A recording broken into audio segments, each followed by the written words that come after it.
Nagdala tayo ng subwoofer at saka Dickinson na sync for sync yan sa ating front of house. Ayan, dalawa. One by side. Tapos naglagay tayo ng monitor speaker na top row. May dala tayong microphone stand, lyric stand, dalawa.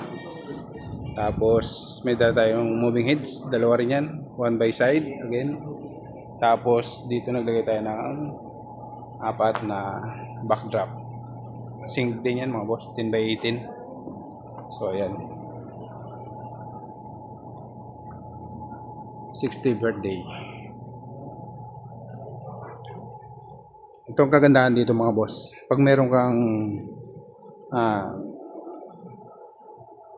snake cable, yan ang kagandahan yan. Kahit nandun yung aming booth malayo, abot na abot. Tsaka meron kaming ayan, bago natin yan mga boss, automatic voltage regulator. Panibagong araw, panibagong hirap na naman mga boss. Yan, may event tayo dito ngayon sa Bacoor, Cavite. So ayan, tinutulungan ko yung helper ko para ibaba yung mga gamit natin sa ating sasakyan.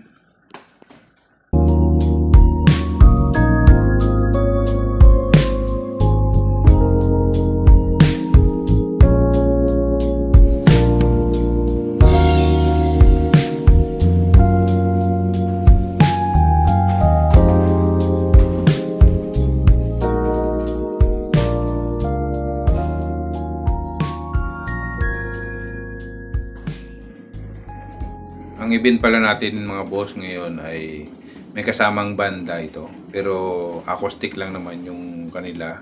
Tsaka yung electric drums nila.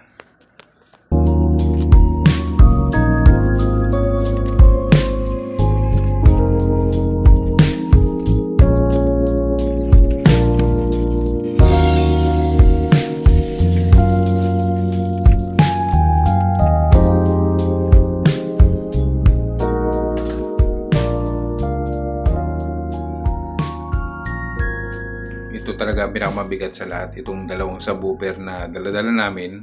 So ganun talaga kailangan namin pagsikapan at tiyagaan kung paano ibaba at idala sa venue. Yan. So dalawang subwoofer yung dala-dala namin na yan. Yung D18, sobrang bigat talaga na yan mga boss. Kaya sa sistema ng sound system, talagang tiyagaan lang talaga. Para lang mapasaya natin yung may 5 end. Yun lang, at saka ayan, si Mrs. Yan, naglalakad na yan, katulong namin yan para sa pagbababa rin ng mga ibang gamit at binubuhat niya rin yung mga magagaan na item. So yan, hindi nga malaman ng pahinante ko kung paano buhatin. Kailangan niya pa akong antayin. So yan, tinawag ko na siya para maibaba na namin yung subwoofer. Talagang pagod na kami nung time na yan. Yan talaga mga boss.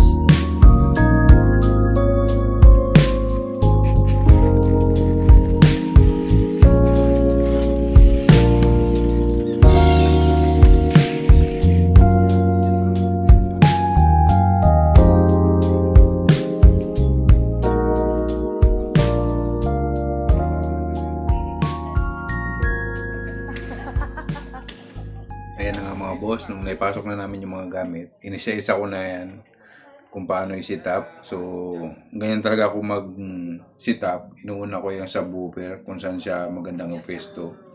Yan, tinutulak-tulak ko pa yan at hinahanap ko yung magandang anggulo kung saan siya nababagay at saka hindi masyadong malapit sa mga audience. So, ayan na nga mga boss, tinulungan ako ni Mrs. para tanggalin ng takip yung ating subwoofer. Yan, diniretso na namin yan sa bandang stage para patungan natin ng moving heads yan. So wala pa kasi tayo pambili ng patungan ng moving heads, yung trusses. So tsagaan muna natin yan. Yan, inikot ko muna para makapwesto ng maayos para yung harapan nakaharap dun sa mga audience. So ayan, nilak ko na yung mga gulong yan. Pagkatapos ko nga palang mailak yan, binuhat ko na yung EBR natin, 10 kBE yan mga boss. Yan, sobrang bigat nga niyan. Tignan nyo, hirap na hirap akong buhatin. Mabigat talaga yung EBR na yan, mga boss. Yung stable na 10 kBE. Yan, talagang sumakit yung likod ko dyan, oh.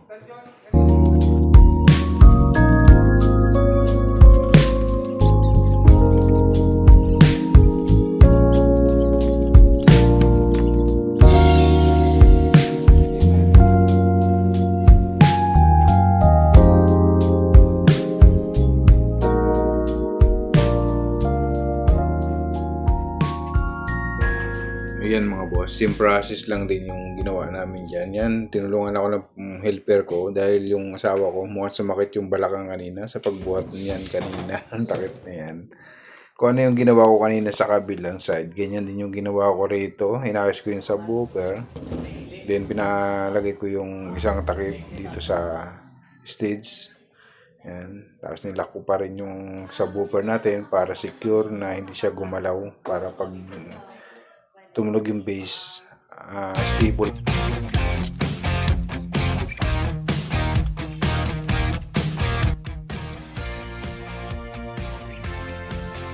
Yan, nung matapos ko nga yung mga speaker, sinunod ko na tong moving heads natin.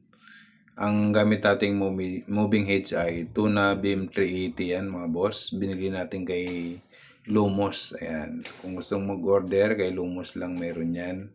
Sa Malolos, Bulacan. PM nyo lang sila Lumos. Yun lang mga boss.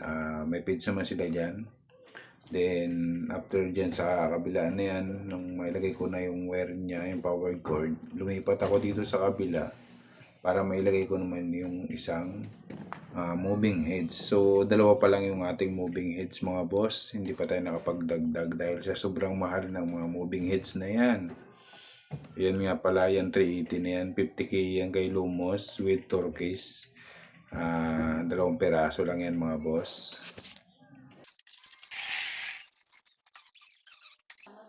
Ayan, sinunod na natin yung ating monitor speaker. Top Pro nga pala yan na 4,000 watts yung gamit natin dyan sa ating monitor speaker. So, importante po yan sa may banda.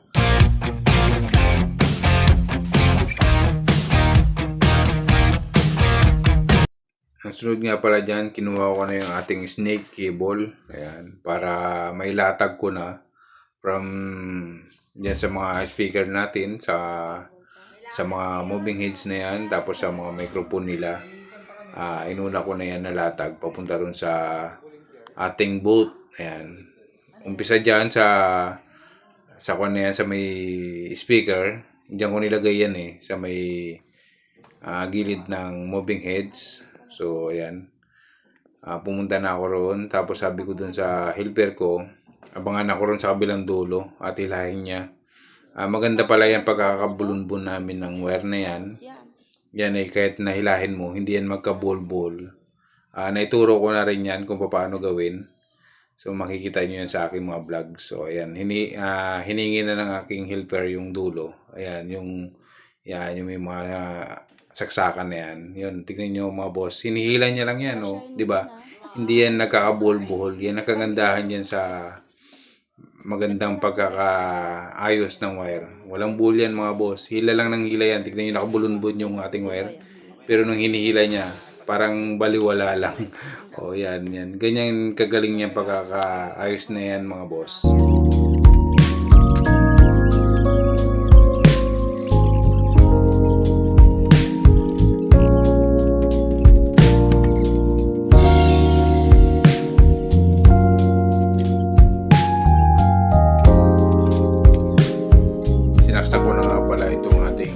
Stable. So, kasi kailangan nung catering dahil magpapalubo sila ng balloons.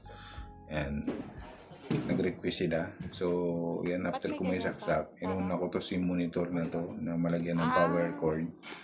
After ko siyang malagyan ng power cord, yan, chinek ko muna yung mga wires doon. Kailangan mapailalim siya sa stage.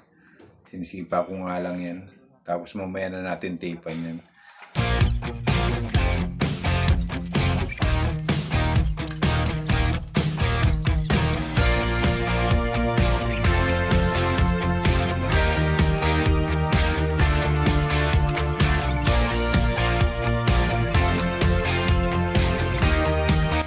nung matapos na nga namin may latag yung mga XLR mga boss, ayan, kita nyo yung ulo ko. Yan ang sukatan ko. Ayan, sa taas ng ating speaker. 5.5 yung height ko. So, yun yung naging sukatan ko dyan para pantay na pantay sa kabilaan. Naka crank stand nga pala tayo dyan. So, nabili natin yan kay MGB, yung crank stand na yan. Pwede rin kayo mag-PM sa kanya. So, ayan, inaayos na natin yung ating saksakan dyan. Na yung wire na yan ay nakadiretso yan dun sa ating stable.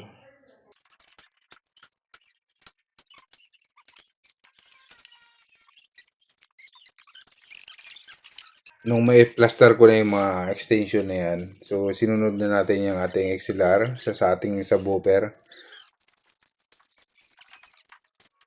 Tapos sinunod na natin tong ating XLR dito sa ating mid-high. Yan, yung ating sync na 915. Yan, yan yung ating inuuna para sa ating pagsisit up.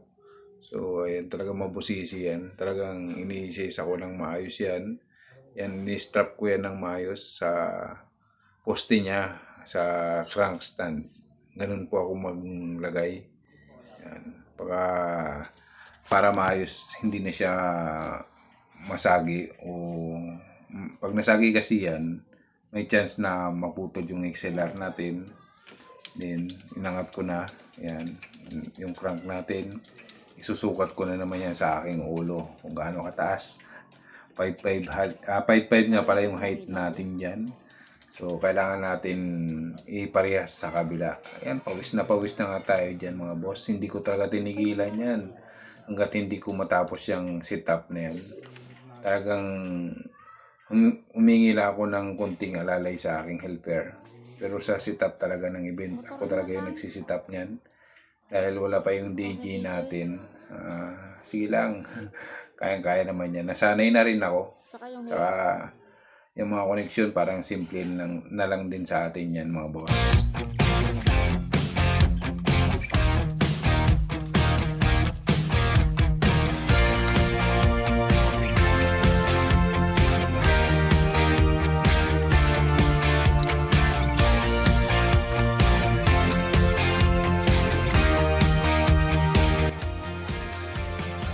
Ayan mga boss, sinunod na nga natin itong lyric stand na to. Yung pagkakabit nito, muntik pa akong mahulugan yan.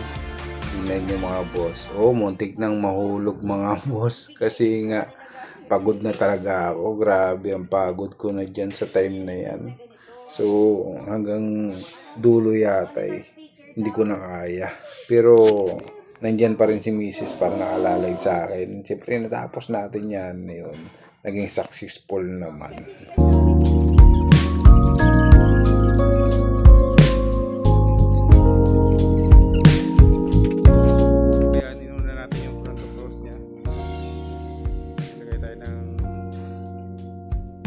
Lyric stand, tapos microphone stand, tapos isang monitor, tapos moving heads, isa. Maglalagay na rin tayo ng 4 na lights doon, ayan. Tapos dito natin ilagay yung ating snake cable, si stable, ayan. Stable, ayan. Tapos sa kabila, ganun din, subwoofer, mid-high, saka moving heads. So ayan, punta tayo dun sa booth. Nandun yung booth namin, malayo. Para rinig namin yung lahat ng nangyayari dito sa stage.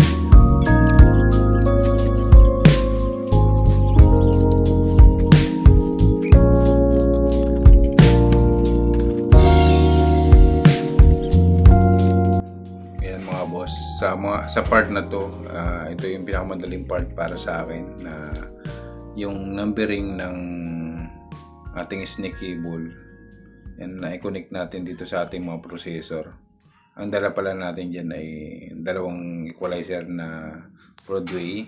Tapos yan, may power sequencer din tayo na DBX. Tapos yung ating microphone na sync.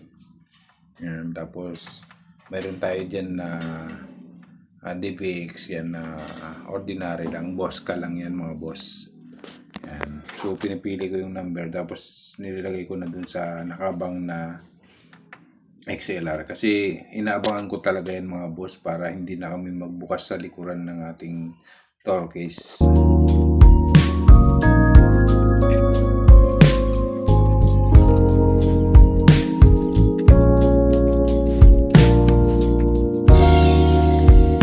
Matapos ko nga yung kabit yung mga koneksyon, so yan, kinuha ko na tong wireless transmitter natin para sa ating frontal lights saka sa ating backdrop lights. Ayan, isang transmitter at saka dalawang receiver pala yung gamit natin mga boss. So mas madali kasing gamitin yan kumpara dun sa naka-sneak cable ka. So yung ginamitan ko lang ng sneak cable dyan yung ating moving heads. Ginamitan natin yan ng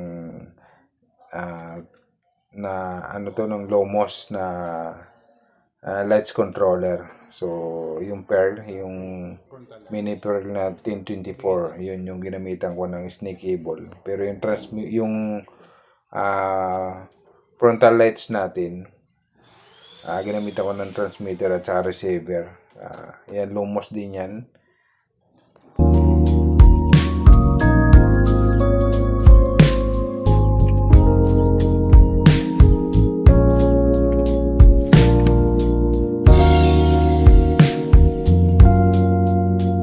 Pala yung DI box natin na nabili lang natin yan sa Timo, ayan, sa online. So hinatid ko na yan doon sa party ng ating snake cable sa dulo. Ipapatong ko na lang yan dyan muna sa may box para pag-connect mamaya. Yan nga pala yung dalawahan na DI box. Importante yan mga boss. Tapos sinunod ko na, inopen ko na yung ating moving heads. Tapos sunod na natin yan, i-open yung ating subwoofer. Yan. After ng subwoofer, nire-reset muna natin yan mga boss. Yan, pinipindot natin yan. Reset. Tapos i-reset natin yan. Reset natin. Ganyan sa mga powered speaker. Kailangan mong i-reset talaga yan.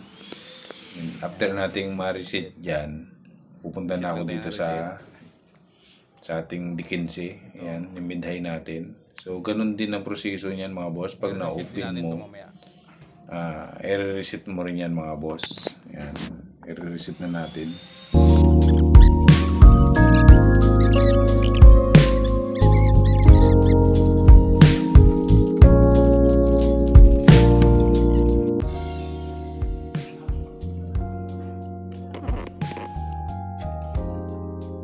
After ko nga pala sa subwoofer at sa ating mid-high, sinunod ko na yung ating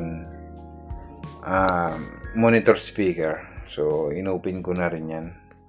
Tapos, babalikan ko nga pala yan mga boss yung ating mga...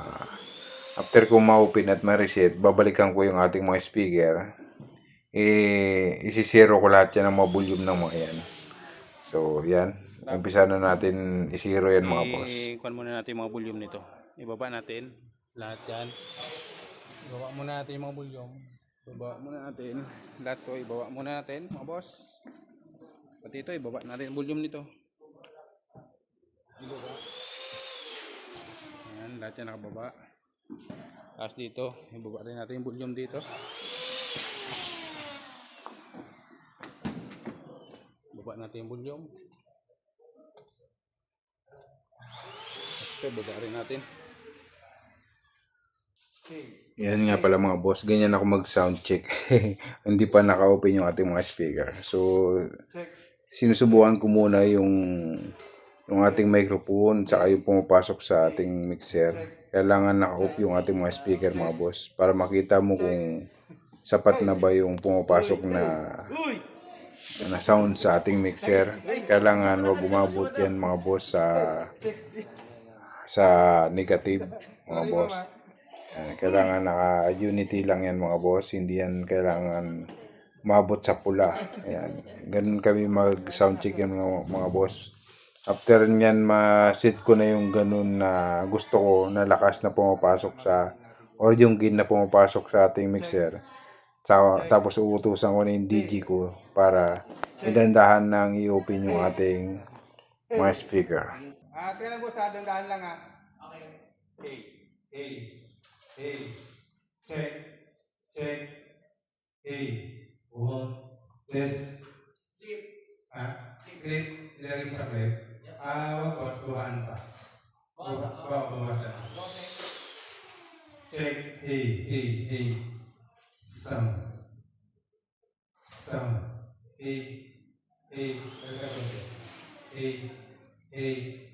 Some. Yan. Okay na yan. Hey, one, check. Hey, hey, one, check. Some. Hey, one, check. Ano sigaw siya, boss? Hey, test. Yan yung monitor. Hey, one, check. Some. Hey, hey, hey.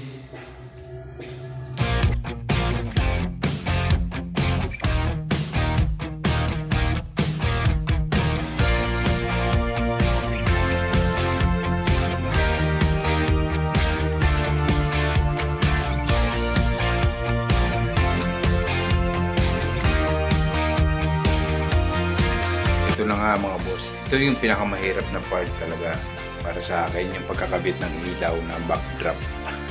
Kasi yan, bago ka mag-umpisa dyan mga boss, kailangan tapos na yan sila maggawa ng backdrop mga boss. Bago mo ilagay. Kaya lang ang problema mga boss, nung maglalagay ka na ng mga ilaw, talagang siksikan na nandun na lahat nakalagay yung kanilang mga balloons. Tsaka yung mga dekorasyon. So ayan, tinesting ko na nga yung mga ilaw. Kung perfect ba yung pagkakalagay namin or timing ba, tsaka yung mga numbering dapat match yun mga boss. So ayan, tinitesting na natin.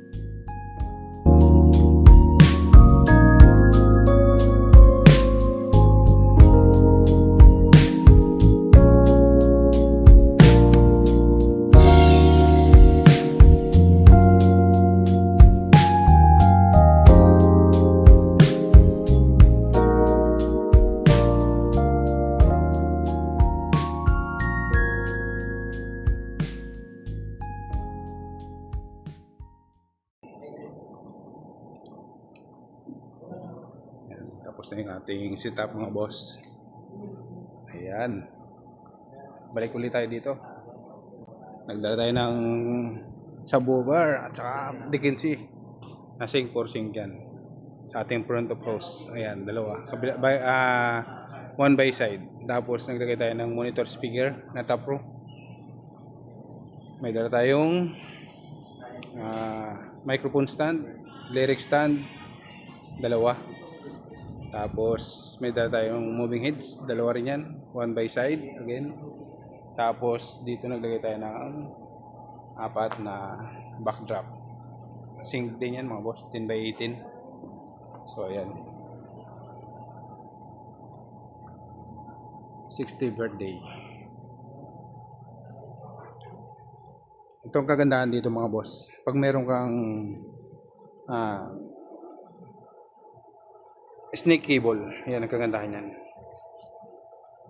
Kahit nandun yung aming booth malayo, abot na abot.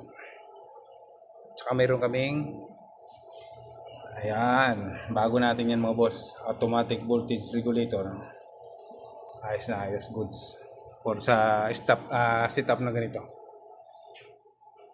So ayan, ang ganda ng pwesto ng pan natin dito, banda. Babalikan natin yan mamaya. Alis muna tayo. Shoutout nga pala kay Ma'am Jika, siya yung may-ari ng catering.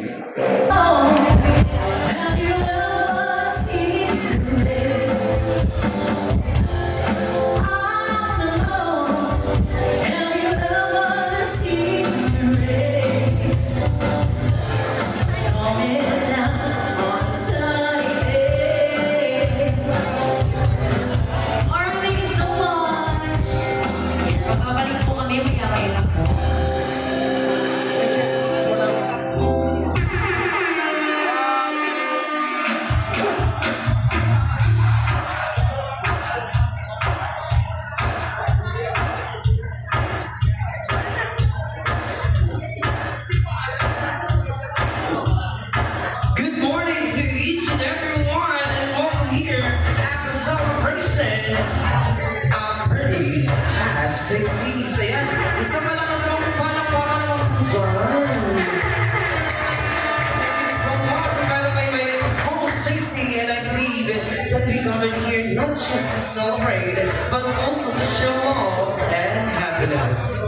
And before we start our program, gusto ko yung mas malakas pa pong palakpakan. Please, isang malakas na palakpakan naman. Kahit hindi pa tayo nagtatangalian, ano po? Yeah, maraming salamat po. And to open and to officially start our program,